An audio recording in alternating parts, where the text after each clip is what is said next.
Hi,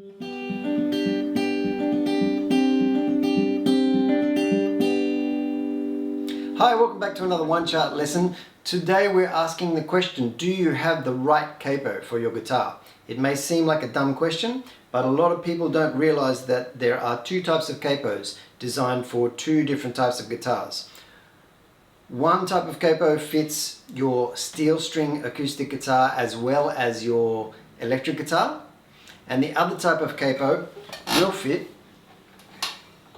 your classical guitar. Now, a lot of people play classical guitar and use a capo, not realizing that there are specifically designed capos for a classical guitar. And the reason for the difference in these two designs is very simple. If you look across the neck of your guitar, and if you look right across a fret on a classical guitar or a nylon string guitar or a flamenco guitar, which are all the same thing basically, you'll see that the frets are absolutely dead straight. The fretboard is completely flat. Therefore, the part of your capo that goes across your strings, and I'll put some close-up pictures of these capos up so you can see exactly what I'm talking about, but the part that goes across the strings needs to be basically flat.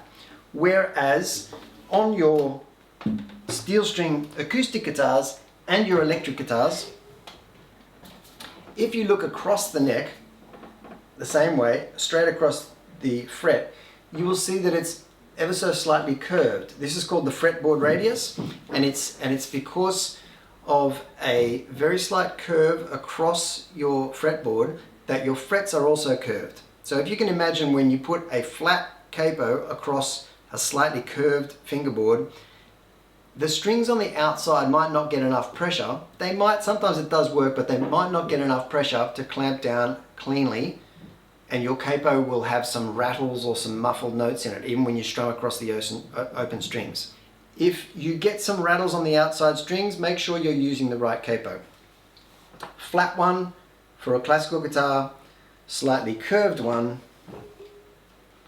for an electric guitar or an acoustic steel string guitar.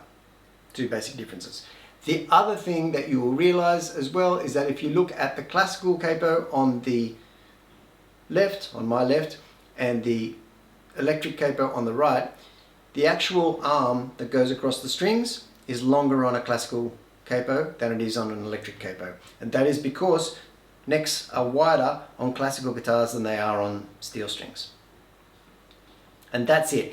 Capos come in all types. They come in triggers, they have straps, there are screw-ons, there are ratchet ones with little plastic notches on them, there are even, you know, fancy ones that clamp out in different ways, but they all basically do the same job. They should do the same job. Make sure you've got the right capo for your type of guitar, and happy strumming.